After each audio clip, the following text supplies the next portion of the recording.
Well, welcome back to Spilling the Tea in Studio D. We've got a very, very good guest today. Candace and I both have known our guest today for quite some time. Mm-hmm. And as many people out there in education in the great state of Arkansas probably do as well. He's got we talk about everybody has a story, but our guest today, he has an incredible story on a lot of levels. It's the one and only Brad Sullivan. Did you forget his name for a minute? No, I was trying to think how to describe him, but Brad Sullivan, and he's currently the superintendent over in Murfreesboro, or as it is known now, South Pike County School District. Mm-hmm. Not for very long, though, right? That's right. I've got plans just to announce my retirement, but it's with mixed emotions, but excited about the future, and I still want to stay connected in education and know that it's just a different phase in my life that I can use my story. Right. Yeah, well, and what I would say, as far as talking about your story, we've had a lot of guests in here, and that's kind of where we begin. We talk to them a little bit, and to get to know them, we want to talk about your journey in education. So why don't we plug in right there? Because yours is, again, I know a lot of people know you, but I don't think they know your story and, all the places you've been, all the things you've encountered. Probably one of the, if not the most unique story in all of education, I would say. So let's hear it. Well, I'm from El Dorado, and I graduated in '85 and come to Ouachita Baptist University and play baseball. Mm-hmm. And I played 4 years of baseball, met my wife there. And I will say that I started out in pre-med, and then I changed to ed, and that was the right choice. Right. And I always knew that I wanted to be in a place to impact people. Right. And I was drawn to that as an educator, and got my master's right out of college and went to U of A and got my master's in ed leadership and started my career as teaching and coaching in Fort Smith. Finished my hours for principalship and worked at the educational co-op there after I coached and taught, and then started my career as a administrator very early. I'd got my years of experience that enabled me to get into administrative role, and so at 28 I was an assistant principal and moved around the state some as I got an assistant principal's position in Ashdown, which was a great experience, and had opportunities to move to Crossett as a high school assistant, and then El Dorado, my alma mater, as high school assistant. Started working on my specialist in El Dorado and continue my education, but blessed with an incredible family, wife and 2 daughters, and they enjoyed the journey as we went from place to place, and the new experience in a new school or new environment, and they adapted well, and just had as I like to say, a blessed, charmed life. Still do. Right. And, but got into administration as more of a curriculum administrator position in Cabot, and finished my specialist and moved to Magnet Cove, and this is where I'd like to land and talk a lot about my experience as a high school principal and with my family. My girls I was my girls' principal, so that's interesting. Been there. Oh yeah. Well, and to back up, to add to that, as you think that unique opportunity to be your girl's principal, I was my sister's principal in El Dorado. Oh wow. Oh wow. I bet she hated that. So that always leads to, it's sometimes difficult on your family when your dad or your brother's the principal, but it turned out well, and enjoyed that opportunity. But my 2 girls, Hannah and Bethany, were students at Magnet Cove. I was, again, their principal. And to share my story, when I share my story, it has shaped my life. Mm-hmm. And you think about how students can impact your life as an educator. Right. My girls have impacted my life. They were my students, but they're my daughters, obviously. But they've impacted my life. How I looked at my job as an educator going forward, and how I look at what I do in life now, it was impacted by my girls. And and just to be more specific about my story, as my Hannah was a sophomore in high school. She was.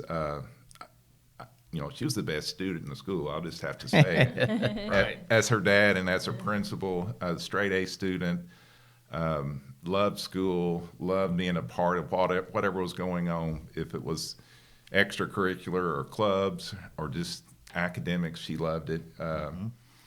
It was her goal to be the valedictorian, and she was on course to do that. She was headed that direction, and but her sophomore year in high school, she woke up on Valentine's Day with a headache and sick to her stomach, and we sent her back to bed, and in a couple of days we were in the pediatrician's office, and we found out that she had a brain tumor between her ears. Wow. And that will rock your world when you get news that your daughter has a brain tumor, and here I am, her dad, and how do I fix that? And but I can say that God was with us from day one.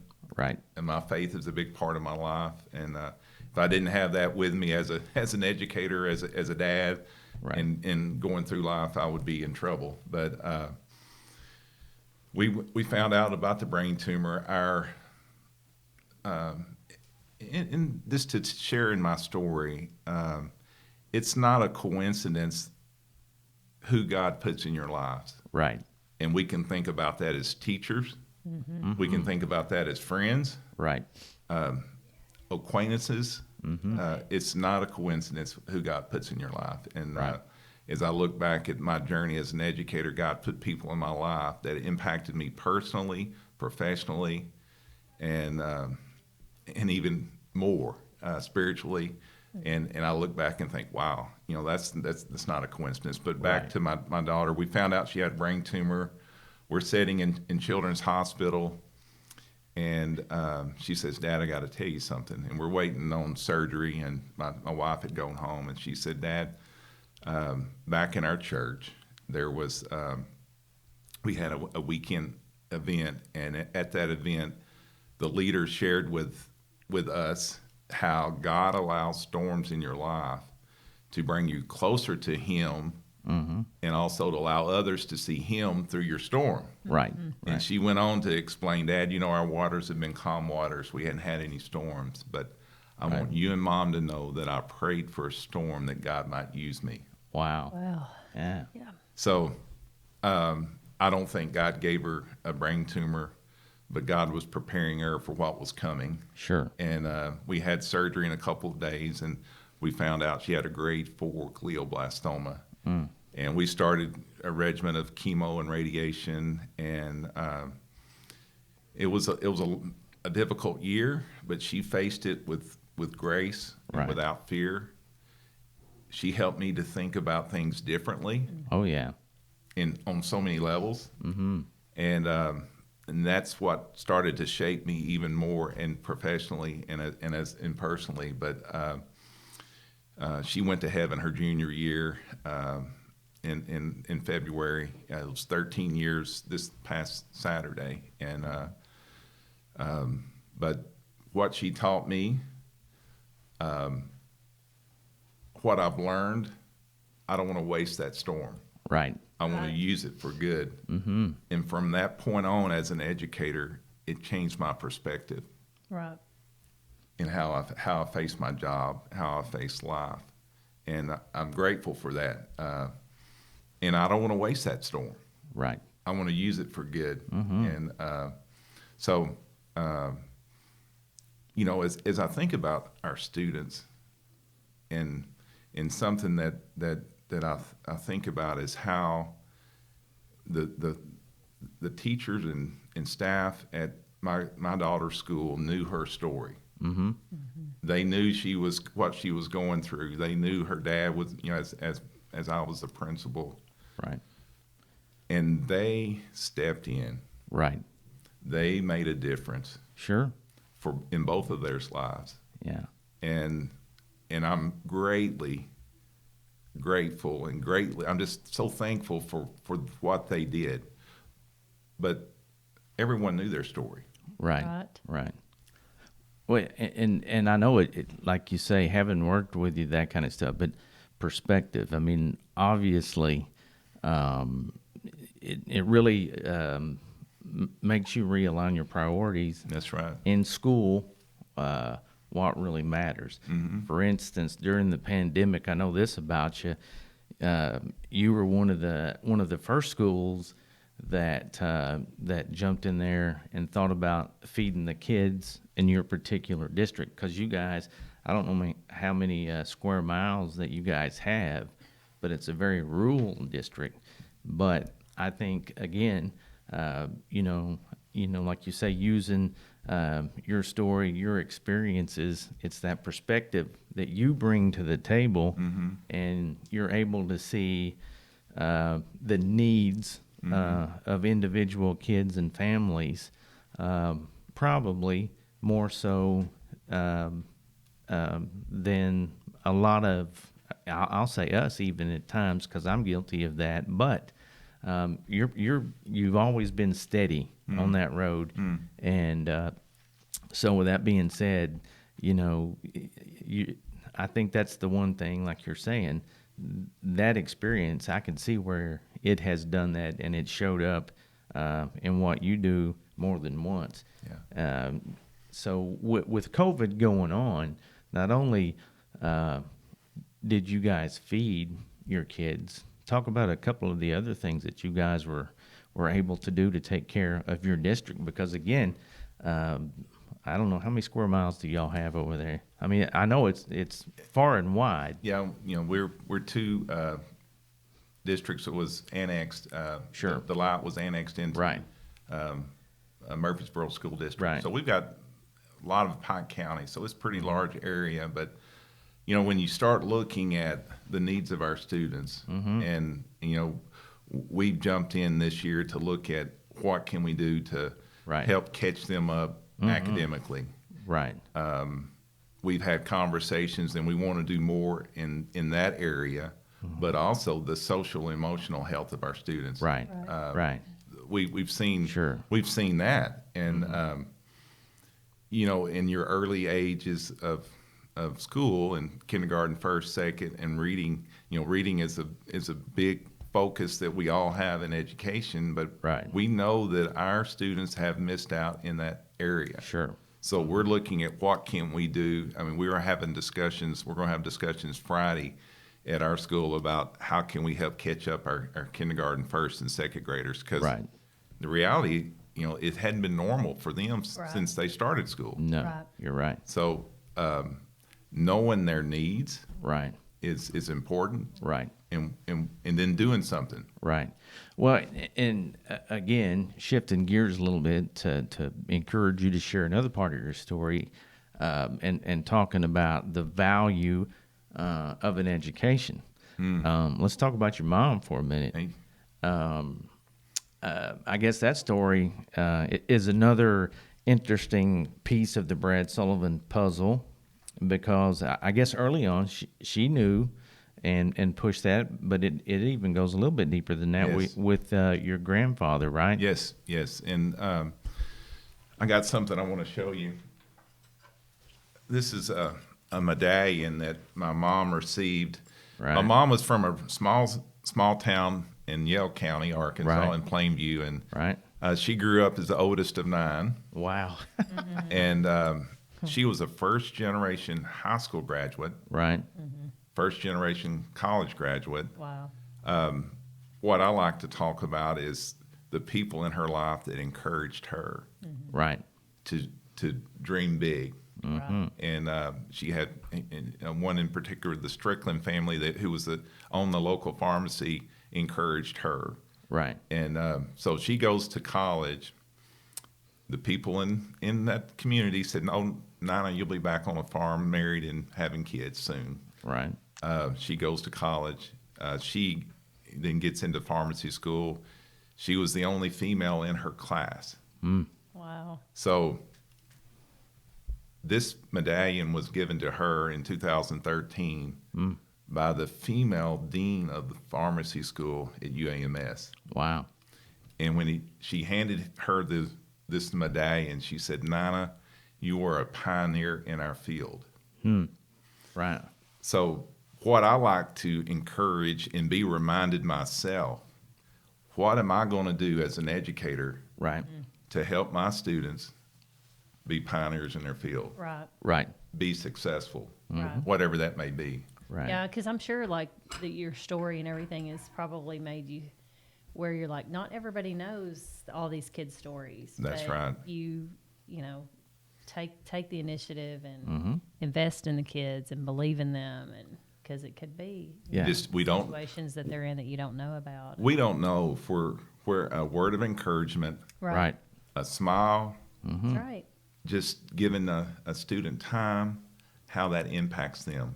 Oh, yeah. And I'd like to look back and think about my own life, but also others that have been impacted by teachers, and we've got them Oh, yeah. everywhere. Right. And Absolutely. Oh, yes. our staffs, you know, and the thing that I'll go back to my daughters, everyone knew their story.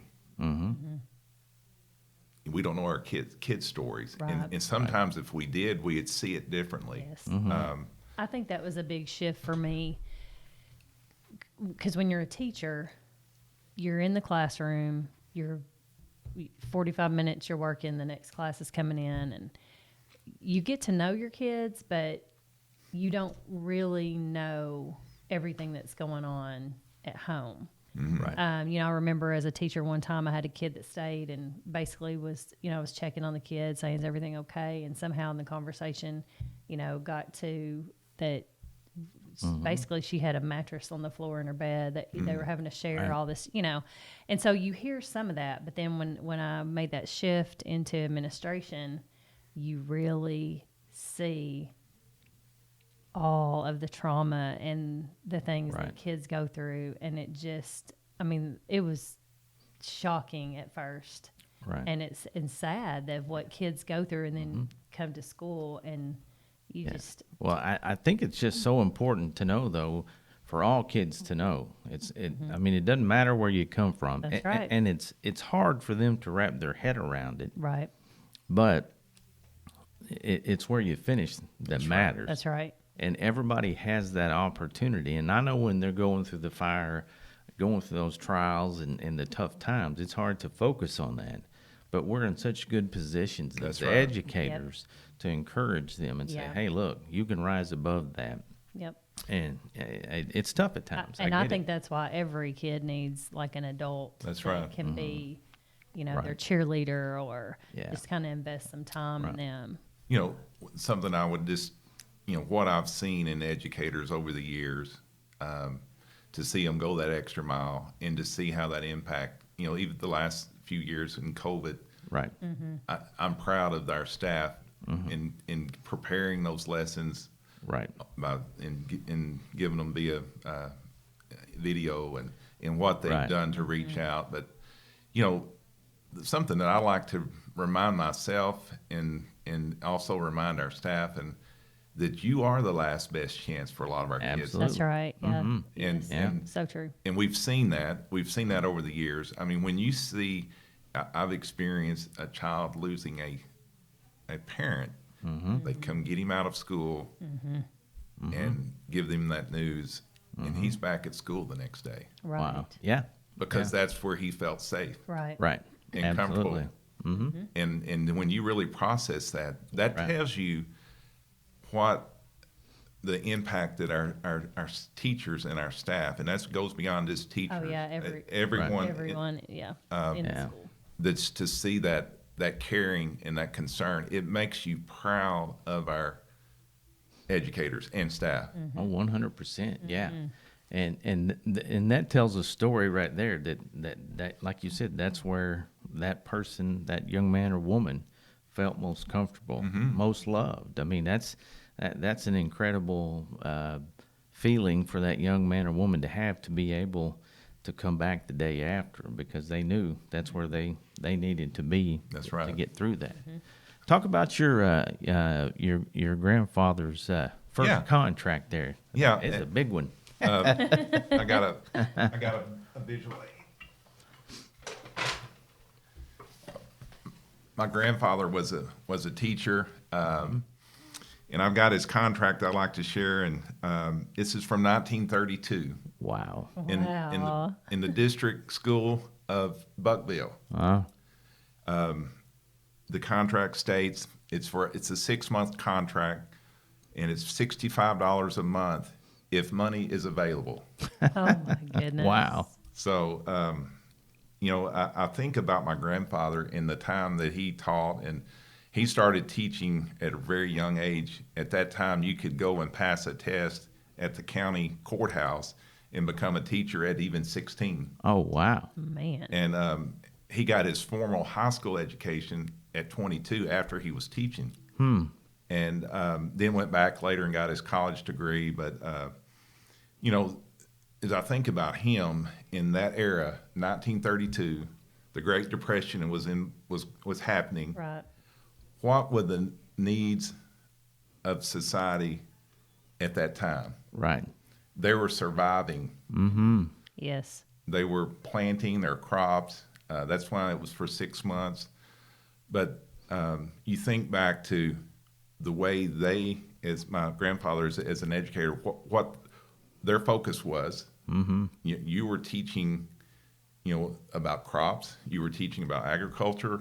You were teaching the math and science, and reading was also a big part of that. But that was what they were going to need to survive. But as I look back as a kid growing up and being around my grandfather and seeing these people that would come see him and say and thank him, and I had an experience at a ball game on duty, and this gentleman come up to me, and he was old. I mean, he was in 70s, and he had served on a school board in their community, and I gave him my name. He said, "Did you know Tom Sullivan?" I said, "That's my grandpa." Oh. He said, "He taught me 6th grade." Oh, wow. That's so And just cool. went into he was the greatest man, and Oh, his that's influence. But that has always encouraged me to think about how long lasting our impact is, Oh, yeah. Yeah. and it doesn't stop. That ripple effect. This man is now was on a school board, and he was given influence. And some of that the influence he had from my grandfather, from one of his teachers, Right. made a difference. Oh, yeah. Wow. So yeah, that's when you look at the contract and read the fine print, it's changed a lot over the Oh, years. yeah. $65 Yeah. a month. Yeah. It's Yeah. changed quite a bit. If available. Yeah, I think you. If available. Yeah, I think the door would be shut pretty quick if you said that today. Yeah. Yeah. Well, and the other thing that always I guess positive ending to a lot of things in your life, and one of the best probably, as horrific as losing a daughter was.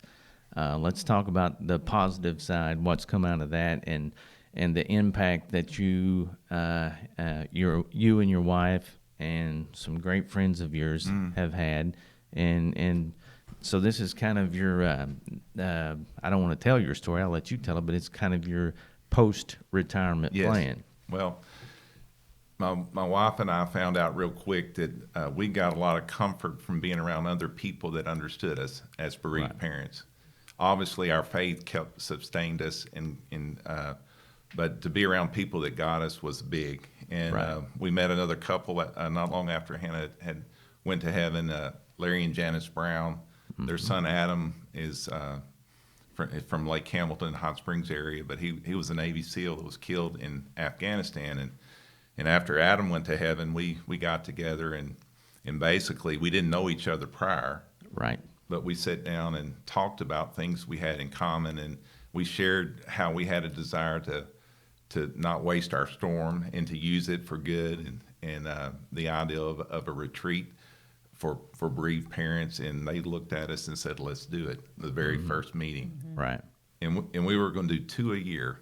And we started doing them out at, and a lot of people in this area know Family Farm with Stan and Donna Mae. We started doing the retreats there, and got a lot of people become interested, and we started doing some more and trying to find different locations. And long story short, God provided a retreat center, a refuge, to host retreats. And this last weekend, we went.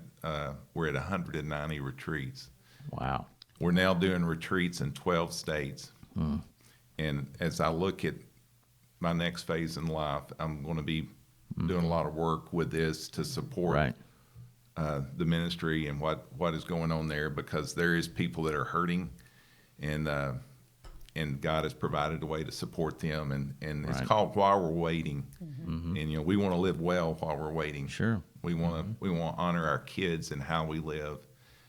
We want to. It's truly inspiring. I've told you this before, to see how God has used you guys and just how you've helped so many people. No. I'm like, as a mom, I just can't even imagine. Yeah. It'll make me tear up, but you're such an inspiration, both of you are, and what you've done and what God has done through y'all is just truly amazing.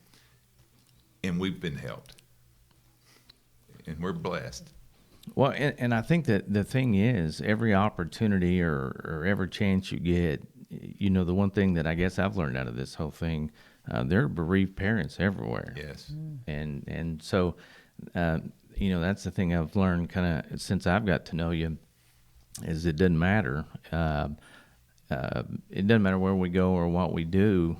It seems like we'll sit down and somebody, once they learn about it, they'll come up and say, hey, I didn't know this existed. And what a comfort it is for those folks. And it's just, like Candace says, it's amazing work that you guys do. And Truly. And I mean, I know you guys have different, not only for both mom and dad, y'all separate them. Yeah. Jill does a blog. Yeah, Jill does a the podcast. Yes. Right? So it's just an incredible ministry that I've enjoyed watching it grow from the standpoint, like you said, of couple a year. Yeah, to blossom into the to the refuge out there that you guys have put blood, sweat, and tears, and lots of volunteers, I guess, have helped you out. Volunteers, yes, and then and we do them for free.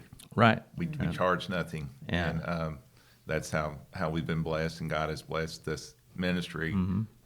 Just got to get them there when people are hurting. And the thing that I also have found out, that everyone has a story. Right.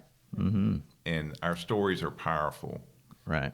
As a teacher, as an educator. Right. How you can relate your story, use your story to help others. Right. And I think that's what we go back to Hannah praying for a storm. Right. Yeah. And we're getting to see some of that, see God using her storm. And it doesn't go to waste. Right. Yeah. And when I was probably, I don't know, second, third year at Fountain Lake as superintendent, I somehow, it's really before I knew you, but had Larry and Janice come out and to talk to our family or our faculty about the impact that they had.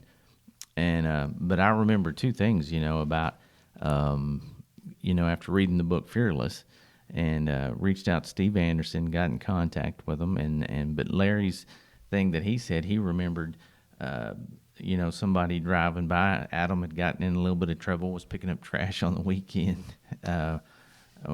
with some of the other folks that had gotten a little bit of trouble. And I think it was a teacher, coach, or somebody that basically, rolled down the window and yelled encouragement to Adam, hey, bud, don't give up, kind of thing. And then Janice, the thing that she shared that day, it was some kind of piece of work that Adam had done when he was like in 8th grade. Mm-hmm. And she said, if the house caught fire tomorrow, this would be the first thing that I would run and grab to make sure. And it was, she said, that's how impactful that this thing has been to me. It was a piece of work that a teacher had and helped and encouraged and that kind of stuff.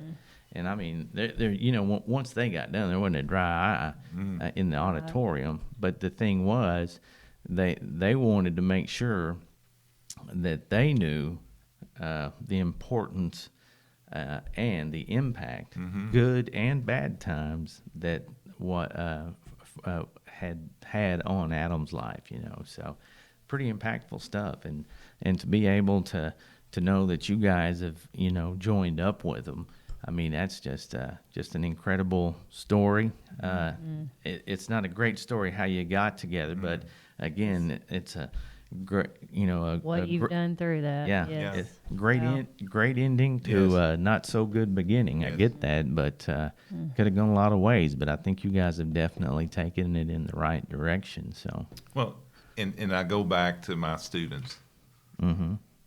My daughter is my student. right, She impacted me greatly, right, and it has shaped me. And I think we have educators, as an educator, you have other students that have impacted your life greatly, Right. that has changed your direction even sometimes, right, right, So we go back and think about that too. And I'm grateful for, that impact on me and how it's changed me, Right. how I've approached every day after my daughter went to heaven in life and professionally, and I want to live well right. while I'm Right. waiting. I want to do. Yeah. Oh, absolutely. Yeah. And that's the thing. I think I heard something the other day that said I hope I don't mess this up too bad, but it talked about not letting your situation or circumstances define you, but you defy that to move on and make a better life and impact other people. And you guys have certainly done that on lots of levels. But we're going to kind of wrap it up here. So we kind of like to just, get into the head of you on a personal fun level. So with you being close to retiring, so what are some fun things that you guys are going to plan on doing? I mean, you got anything planned as far as travel? I know Jill lives in Wisconsin. Y'all probably. We may take a trip once we get this retirement set and Right. look at our calendar. Yes, but spending time with family is important, and Right. being able to be available to do more of that Right. with our daughter Bethany. And Yeah. Well, you're pretty lucky there. At least, I mean, she's a big sports fan. she loves the Razorbacks. That's Right. awesome. And baseball, yeah. So that's good. Yeah. Yeah. So, and what we're doing in retirement with while we're waiting is a true blessing, Right. and it's not work to us. Right. Right. Yeah. And Right. so I look forward to that, is to Right. be able to give my full attention to that, and be able to just allow to be used Right. to help others. Right. And, Yeah. and I see what is already going on, but I get excited about what the next step will be and what could possibly happen. So Right. Well, and I know too, as far as not wasting your story, another part of what you do is go out and you talk to schools and other organizations. You're available to do that. I want to make sure we get that out there too, because you'll have more time to Yes. do that. And I'd like to still stay connected with educators. I have a heart for teachers and staff, and Right. and I do want to do that, in July and August, or any time during the year that I can schedule to go and to Right. share my story, but Sure. but talk about to encourage and affirm staff. Oh yeah, because when you came to Fountain Lake, I mean, it was great. I loved it. So just giving you a little plug Right. there. Yeah, but I would, it was great. I can still have an impact there. Right. And I feel for our staff and what they're going through, Right. what they've gone through, and what's coming. You know, Right. we still have a lot of work to do, and if I can encourage them and give them the confidence to keep going, I want to do that. And if I can go and speak to a staff or a group, Right. I'm open to that and want to be used. And so that's something I'm excited about, that part of my life. Yes. Yeah. Yeah. Well, and from time to time, working, I feel like living as much time as we spend down here, but Yeah, it's like, probably spend more time at work than Yeah. at home. as close as Yeah. we do to two universities, we get the opportunity to talk to soon-to-be teachers and soon-to-be administrators quite a bit. And we really enjoy that, but they need that encouragement. Yes. for sure. Rolling out there, because a lot of times they get to a certain point and they start rethinking, well, there's not much money, and that's not necessarily. Yeah.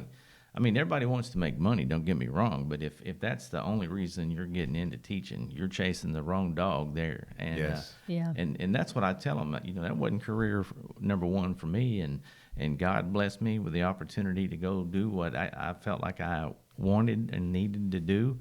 But it was through that career that led me to education. I wouldn't change that for anything, but I can promise you this: I'm doing what I need to be doing. 'Cause like you Absolutely. said, I mean, I since that day, I haven't really worked a day of my life. I really Right. enjoy what Me I'm neither. doing, Yep.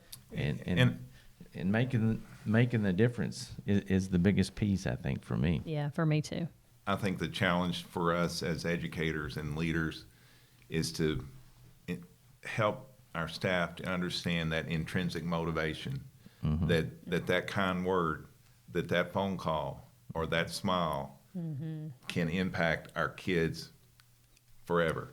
Right. Forever. And Forever. so we need to be reminded of that, and I need to be reminded of that. I And need to be reminded too. Oh yeah. I think what makes me is to see a former student to Oh, come yeah. back and say, Yeah. Mr. Sullivan, thank you. Yeah. Or Yeah. they want to talk to me. They seek me out. That intrinsic motivation there is I'm ready to go that much Yeah. harder. Yep. And Yeah. and Yep, that's true. so just to help people understand how valuable they are and what a difference they can make in our communities, in our state, in our world, Yeah. is important. Well, and we talk about this a whole lot. When you start out in education, you think, well, if I can impact one kid, but I promise you, that was my thought. But I've been blessed, been lots of them. Come back and say that, and there's not a more rewarding feeling like you're saying, hey, Yeah. It's true. I appreciate this or that. And a lot of times it's kids that you didn't even know. Right. Yeah. And it could be something as simple as like you're saying, You said, hey, yeah, every you day, knew my name. you spoke to me or what have you. So it's, like I said, it's one of the most rewarding things that you could ever, devote your time and your life to. There's no doubt about that. And I encourage folks, to really take a long, hard look at it. And if you're meant to do it, I promise you, it's, great profession. Yeah, absolutely. So You can ask him what's on his playlist. yeah, we talk about that, and I probably know. Brad and I talk a lot, so we do like to talk to people about music and what's on their playlist going home. But he's kind of like me. We both drive a lot. He's a big podcaster, right? Mm-hmm. But music wise, what are you listening to these days? I'm a big Casting Crowns and Mercy Me and Yeah. Christian music is I love to listen to that. And Right. I do have a playlist of podcasts that I get downloaded, so I can listen to a podcast on the way to work and on the way home. You better have Studio D on that podcast. I got a new one now, so there we go. Yeah, that's right. Yeah, and of course, while you're waiting with Jill Sullivan Yeah. on there, that's, you that's better, number one. better have the That's other right. one too. Yeah. That's right. Yeah. So with you retiring and you get, what do you want your legacy to be? I mean, if you could choose to say, this is what I want the world to remember about Brad Sullivan in education, what would it be? That he cared, and that he truly wanted to put the needs of the students first. Right. And and just that I cared, and that that's the main thing. And, Right. And I'm sitting here thinking about that. I was like, ooh, that's a good question. But I was thinking, yeah, I love all kids. And the other Just let thing them is care. that we're on the same page. Mm-hmm. I don't want to ever, as a teacher, I don't want to be too far above the students. As a principal, I don't want to be too far above everyone. Right. I want to be Right. approachable, and that they knew that they could come and talk to me, and I would listen. Right. Yeah. Yeah. Yeah, that's important. But I think, yeah. But I think people that genuinely know you, they know you care, right? Yeah. You know? Well, I hope so. He does. Yeah, they do. I was probably the nicest to you at Fountain Lake. I picked on Brad a little bit, not Yeah. too much. Felt sorry Yeah, for me. no. You were just so nice. I think I'd be like trying to, come on, Brad, just one cuss word, and never, like, never, not once. I loved it. I was Well, like, That's who I am. you're Yeah, you're that's who awesome. he is. Hey, listen, you're awesome. I Well, like you're well, that- truly an well, inspiration. Well, that's what I tell people all the time. I mean, once you get to know Brad Sullivan, there's no doubt.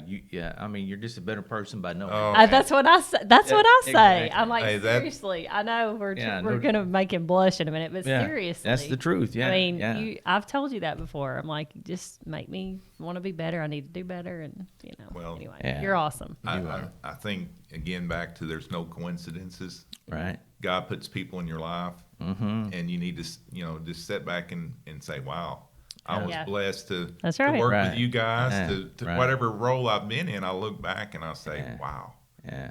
you knew. God knew. Oh yeah. You're Yeah, right there. how the paths Yes. cross, Yeah. and yeah, It's pretty no cool. coincidence. Yeah. You're right. Yeah. And then God punishes you and brings Candace back around, right? That's right. Brad, you're not supposed to agree with him. Well, You're gonna get paid All back for right. that. Well, just saying. all right. Well, man, we appreciate you coming in, sharing you your for- story. Yes. Yeah, and good luck on retirement. And, For sure. And For sure. you never know, we may be calling you up and helping us out do some stuff. 'Cause- I'm here. all right. All Man, we right. appreciate it. Well, that's going to wrap it up for this edition of Spilling the Tea here in Studio D.